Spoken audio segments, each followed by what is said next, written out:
Hi guys, David here and welcome to Btekt. So here we are with the XZ3 at the launch in Berlin.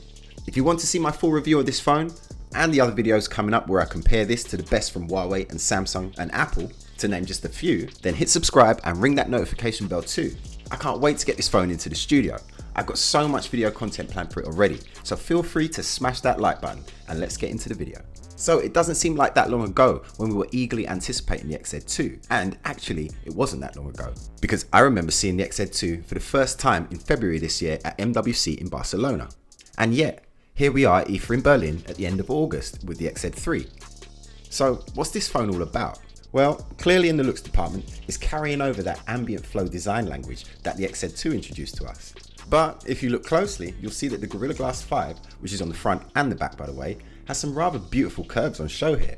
In fact, you can double tap the side of that curved screen here to get the phone into one-handed mode, and it works really well.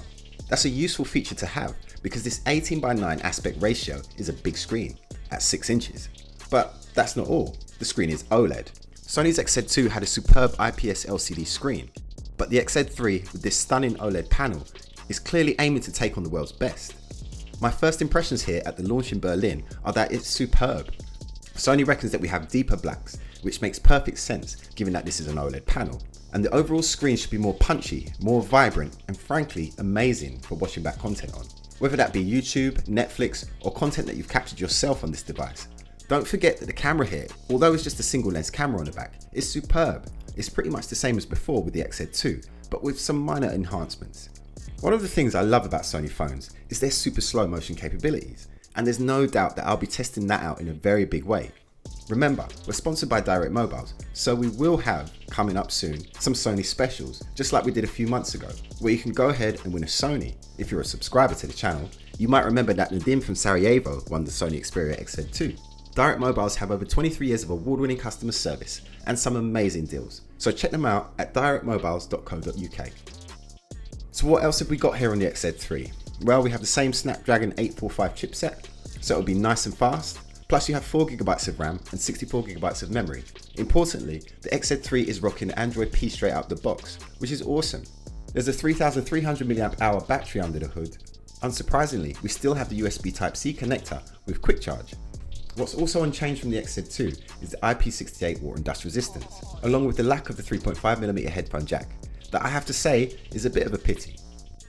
The whole device feels really good in the hand to me, and it weighs just under 200 grams, 193 to be precise. Would I recommend a case for this device? You bet I would, for two reasons. The ambient design language looks cool, but it does mean that your device will slide off uneven surfaces with surprising ease. Also, it's much easier to hit the fingerprint scanner, which is still in the wrong place by the way, when you have a case. I say that because the fingerprint scanner is too low for my liking, but I managed to get used to it on the XZ2, so I'll deal with it here too. But yeah, a case is definitely recommended. All the colours here at launch are actually really stunning. Black, white, silver, forest green, and I think my favourite is Bordeaux red. It's the same 19MP camera with the Exmor RS for mobile stack sensor, and of course, it's excellent. There have been some subtle tweaks I'm told, so I look forward to testing this out, and make sure you don't miss this upcoming video.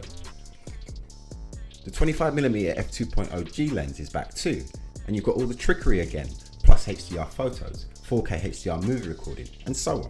Over on the front we have a new selfie camera. It's a 13MP unit and promises to be better than the unit on the XZ2.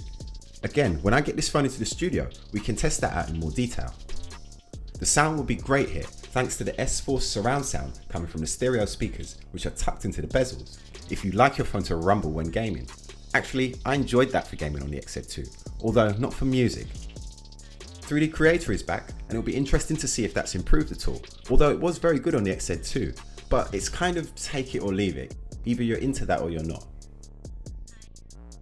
So there it is, the slightly curvier, slightly better looking XZ3 with a seriously good OLED panel.